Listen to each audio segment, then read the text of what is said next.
Hello students, ये आपका part 22 video है और आज का हमारा टॉपिक है क्रैमर्स के नियम द्वारा रैखिक समीकरणों को हल करना। To solve linear equation by Cramer's rule. तो चलिए हम लोग देखते हैं क्रैमर्स के नियम द्वारा कैसे हम लोग रैखिक समीकरणों को हल करते हैं। तो पहले मैं दो चर वाला रैखिक समीकरण लूंगा, तो मैं लिखता हूं दो चर वाले रैखिक समीकरण युग्म। दो लेने होंगे ना हमें समीकरण, तो इसलिए मैंने युग्म लिख दिया। तो दो चर वाले रैखिक समीकरण युग्म हम लोग ऐसे ही लेते हैं, उसका व्यापक रूप a1x plus b1y equal to में c1, a2x plus b2y equal to में c2।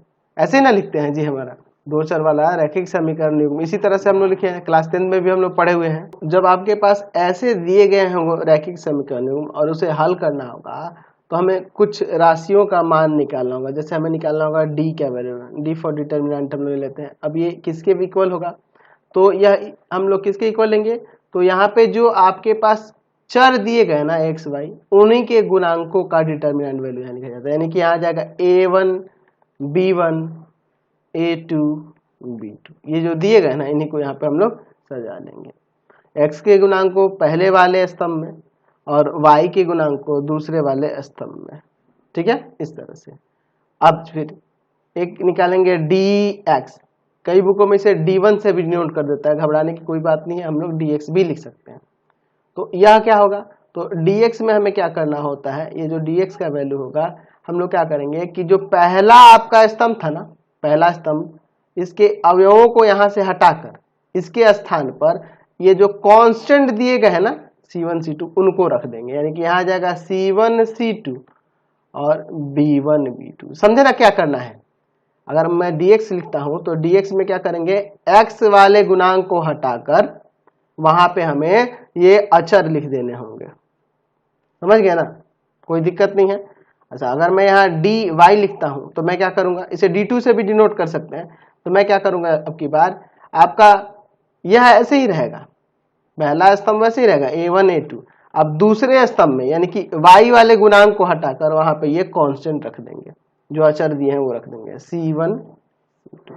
तो हमें पहले d का, dx का और dy का वैल्यू निकालना होगा। तो समझ में आया कैसे निकालना है। d क्या होगा जी, फिर से समझ लो, जो यहाँ चर दिए होंगे उनके गुणांकों को, अगर मान लो यहाँ चर x जो है उसके गुणांक a1 यहाँ और a2 है तो उनको पहले वाले स्तंभ में लिख देंगे, और y के गुणांक b1 और b2 है तो उसको दूसरे वाले स्तंभ में लिख देंगे। फिर उसी तरह से अगर मुझे dx का निकालना हो तो dx यानी कहने का मतलब कि जो आपके x के गुणांक है उनको हटाकर यहाँ पे जो कांस्टेंट है उनको रख देना है, जो अचर दिए गए हैं उनको यहाँ रख देना है। dy निकालेंगे तो अब की बार यहाँ पे क्या करेंगे, y वाले गुणांक को हटाकर इसी में d के वैल्यू में, d का जो वैल्यू है उसमें y वाले गुणांक को हटाकर उसके जगह पे ये अचर जो होंगे वो रख देंगे। तो हमें पहले d, dx और dy का वैल्यू निकाल लेना होगा। अब इसके लिए कुछ कंडीशन है। पहला कंडीशन, यदि d नॉट इक्वल टू 0 हुआ, d का वैल्यू नॉट इक्वल टू 0 हुआ, तब समीकरण निकाय के एक हल होगा। ठीक है, इसका क्या हल होगा, एक हल होगा, और या तथा समीकरण निकाय संगत होगा। ठीक है, और एक हल होगा, और वो हल कैसे निकालेंगे, तो हम ऐसे लिख सकते हैं ना कि x इक्वल टू में हम इससे डिवाइड कर देंगे dx बाई डी, तो हमारा x का वैल्यू आ जाएगा। y का वैल्यू निकालने के लिए dy में हमें भाग कर देना होगा d से, तो y का वैल्यू आ जाएगा। ठीक है। अच्छा, दूसरा कंडीशन हो सकता है कि ये d का वैल्यू 0 के इक्वल ना हो। यदि d नॉट इक्वल टू 0 की जगह अब हम लोग कर लेते हैं equal to 0, not equal to 0 रहा तो ये हो गया। अच्छा, d का वैल्यू हम लोग 0 के इक्वल ले लें तब क्या होगा, अच्छा d इक्वल टू 0 तथा dx dy में से कम से कम एक शून्य के बराबर ना हो, बराबर ना हो, यानी कि इसका वैल्यू dx का और dy का वैल्यू दोनों में से कम एक शून्य के बराबर ना हो सकता है कि इसका वैल्यू 0 के बराबर ना हो या इसका वैल्यू 0 के बराबर ना हो, या हो सकता है दोनों का वैल्यू 0 के बराबर ना हो। ठीक है, ये इसका मतलब ये हुआ, कम से कम कहने का मतलब कि या तो इसका वैल्यू 0 के बराबर नहीं है, या तो इसका वैल्यू 0 के बराबर नहीं है, या तो दोनों का वैल्यू 0 के बराबर नहीं है। तब इस कंडीशन में क्या होगा, ऐसे कह सकते हैं कि समीकरण निकाय का कोई हल नहीं है तथा समीकरण निकाय असंगत है। संगत असंगत ये सब चीज हम लोग पढ़े हुए हैं क्लास 10th में भी। तीसरा कंडीशन, यदि d इक्वल टू 0 हो, अच्छा dx और dy ये भी सब 0 हो, ये सारे के सारे 0 हो, यानी मैं सबको एक साथ लिख सकता हूं, है ना, ऐसे लिख सकता हूं कि d इक्वल टू में dx इक्वल टू में dy और इक्वल टू में 0, ये सब 0 हो, तो समीकरण निकाय के अनगिनत या अनंत हल होंगे तथा समीकरण निकाय संगत होगा। ठीक है, तो ये सब आप कंडीशन याद रखोगे। ठीक है, तो ये तो मैंने अभी 2 चर वाले रैखिक समीकरण को लेकर बताया। अब हम लोग 3 चर वाले के लिए बात कर लेते हैं। चलिए, तो अब हम लोग ले लेते हैं 3 चर के लिए। 3 चर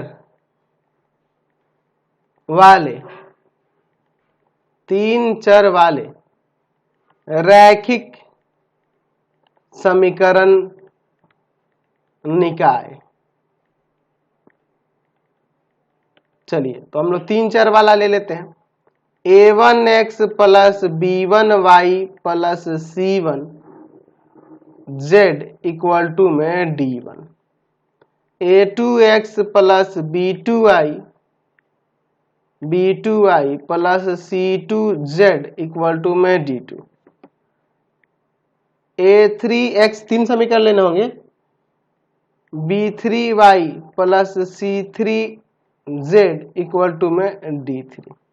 तो ये आपके पास 3 समीकरण हो गए, रैखिक समीकरण है जिनमें 3 चर भी मौजूद है।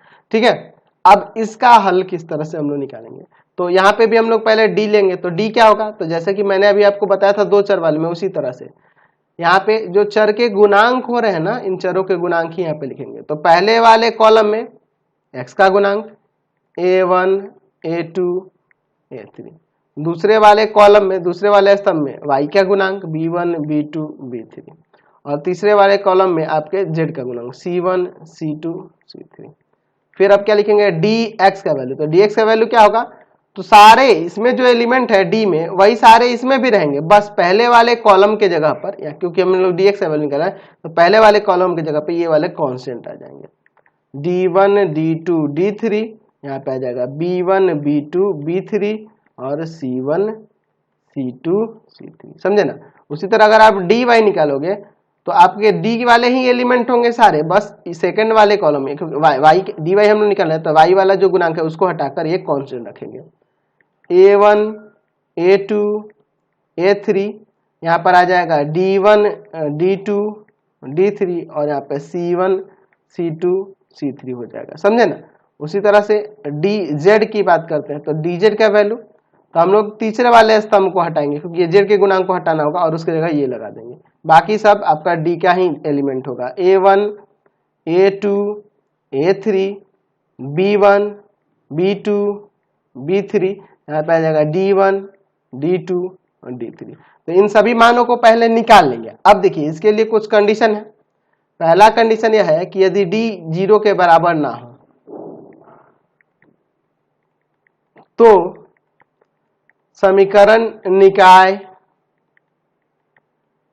का एक हल होगा, एक हल या अद्वितीय हल भी कह सकते हैं, अद्वितीय हल होंगे, अद्वितीय हल होंगे और तथा समीकरण निकाय संगत होगा, तथा समीकरण निकाय संगत होगा। समझ रहा ना? तो यहां पर हम लोग कैसे वैल्यू निकालेंगे? तो x का वैल्यू आ जाएगा dx बाई डी, y का वैल्यू कैसे आ जाएगा dy बाई डी, और z का वैल्यू कैसे आ जाएगा dz बाई डी। समझ गया ना? इस तरह से हम लोग वैल्यू को निकालेंगे dz बाई डी। चलिए तो सबको निकाल लेंगे। अच्छा, अब और भी कंडीशन है। दूसरा कंडीशन है कि यदि d बराबर 0 हो तथा कम से कम, ऐसे लिख सकते हैं dx dy dz, ऐसे लिख देते हैं dx dy dz में से कम, ऐसे लिखते हैं कम से कम एक अशून्य हो या शून्य के बराबर ना हो, शून्य ना हो, शून्य ना हो, तो समीकरण निकाय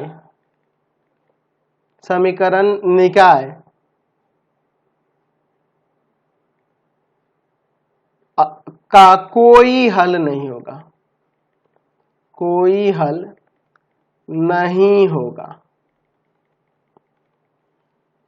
तथा समीकरण निकाय असंगत होगा।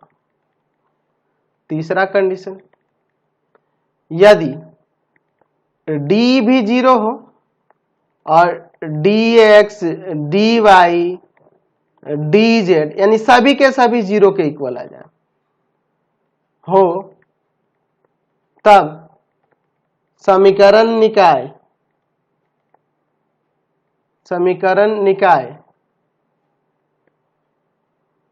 के अनंत हल होंगे,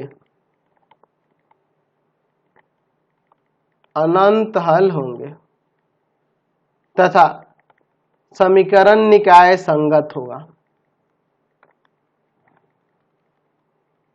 तो आपको मैंने जितने भी आपको नियम समझाए हैं दोनों से रिलेटेड यही आएगा, 2 चर और 3 चर वाला होगा, इससे एक्स्ट्रा नहीं होगा। चलिए तो पहला क्वेश्चन एक देखते हैं, इसी पे एग्जांपल लेकर सिद्ध कीजिए कि समीकरणों का निम्न निकाय असंगत है। तो देखो इसे साबित करने के लिए 2 तरीका है, एक तो आप क्रैमर्स रूल का, या फिर आपको मैंने सारणिक के प्रयोग द्वारा भी बता रखा था एडजॉइंट निकाल के किस तरह से किया जाता है। तो हम लोग दोनों तरीके से एक करके देखते हैं। तो पहले मैं क्रैमर्स रूल के द्वारा ही आपको बता देता हूं। तो हमें क्या करना होगा, d का वैल्यू देखना। तो d का वैल्यू यहाँ पे 4 6 12 18, इसका वैल्यू निकाल के देखते हैं क्या हो जाएगा। यहाँ पर 72 माइनस 72, तो ये तो 0 आ गया। तो जब d का वैल्यू 0 आ गया तो हम लोग अब dx और dy चेक करते हैं। तो पहले हम लोग dx निकालते हैं। तो dx का वैल्यू क्या होगा, तो हम लोग पहले वाले कॉलम के जगह पर यहाँ d के वैल्यू में ही इस कॉलम के जगह पर, यानी a जो x के गुणांक है इनको हटाकर मैं क्या कर दूंगा, यहाँ पर ये कांस्टेंट को लिख दूंगा 14 32 6 और 18। अब यहाँ पर आप सॉल्व करोगे तो क्या आएगा, तो यहाँ से मल्टीप्लाई करेंगे तो 252 माइनस 192, तो चलिए यहाँ घटाएंगे तो 60 आ जाएगा, जो कि 0 के बराबर नहीं है। तो मैंने आपको याद है बताया था कि अगर d का वैल्यू 0 हो और dx या dy दोनों में से कम एक 0 के बराबर ना हो, अशून्य हो, तो ये 0 के बराबर नहीं हुआ, dx 0 के बराबर नहीं हुआ। तो इस कंडीशन में क्या होता है, समीकरण निकाय असंगत होता है। अतः समीकरण निकाय असंगत है, तो ये तो क्रैमर्स रूल से हुआ। ऐसे कैसे निकालेंगे, तो देखो पहले हम लोग यहाँ पे लिखेंगे, याद है आपको a का वैल्यू क्या होगा, या x और y के गुणांक 4 12 6 18, ठीक है। और b का वैल्यू क्या होगा, जो कांस्टेंट दिए हैं उनको एक मैट्रिक्स के रूप में यहाँ लिख लेंगे। अब इसके बाद क्या करते हैं, हम लोग इसका डिटर्मिनेंट वैल्यू निकाल के देखते हैं। तो इसका डिटर्मिनेंट वैल्यू निकालेंगे तो 4 6 12 18 यही ना है जी। यहाँ पे सॉल्व करेंगे तो 72 माइनस 72 0 आ जाएगा, 0 आ गया। अब जब ये 0 हो गया तो अब हमें क्या करना होगा, पहले हम लोग इसका एडजॉइंट निकालेंगे। तो एडजॉइंट निकालने के लिए हर एक एलिमेंट का यहाँ कोफैक्टर निकालना होगा, हर एक एलिमेंट का पहले हमें कोफैक्टर निकालना होता है। चलिए पहले यहाँ पे हम लोग उसका कोफैक्टर निकालते हैं हर एक एलिमेंट का। तो यहाँ पे लिखूंगा मैं C11, ये लूंगा, ये रखूंगा, आपका 18 हो जाएगा। C12 ये माइनस में होता है और ये हटाऊंगा, ये हटाऊंगा, 12 आ जाएगा। C21 ये माइनस में होता है, ये हटाऊंगा, ये हटाऊंगा, आपका माइनस का 6 आ जाएगा। C22 आपका 4 आ जाएगा। तो मैं लिखूंगा adjoint of A equal to में इन सभी को फैक्टर को सजा लो, 18 माइनस का 12 माइनस 6 4 का ट्रांसपोज। तो यहाँ से आ जाएगा 18 माइनस 12 माइनस 6 और यहाँ पे आपका 4। ये आपका क्या हो गया, एडजॉइंट ऑफ ए आ गया। अब मैं क्या करूंगा, एडजॉइंट ऑफ ए के साथ मल्टीप्लाई कर दूंगा बी का। तो एडजॉइंट ऑफ ए यही ना है आपका, 18 माइनस 6 माइनस 12 4, ठीक है।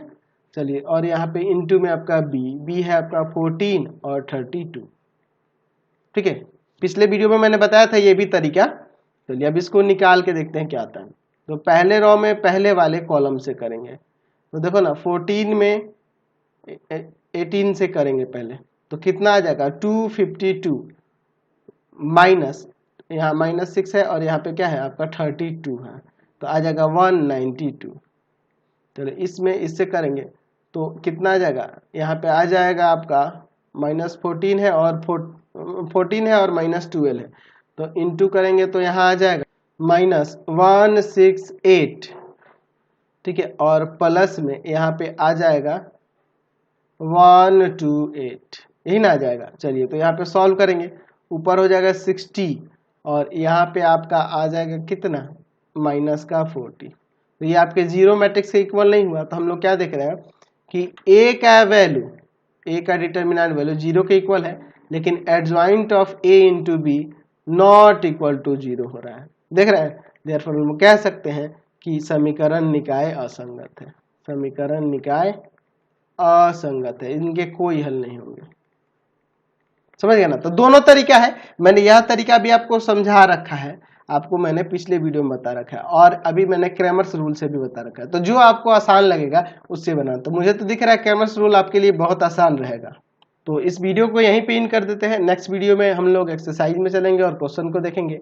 आपको हमारे 3 चैनलों को सब्सक्राइब करना होगा। पहला है पाथफाइंडर क्लासेस छपरा, दूसरा है आपका भारती भवन रविकांत सर, भारती भवन रविकांत सर,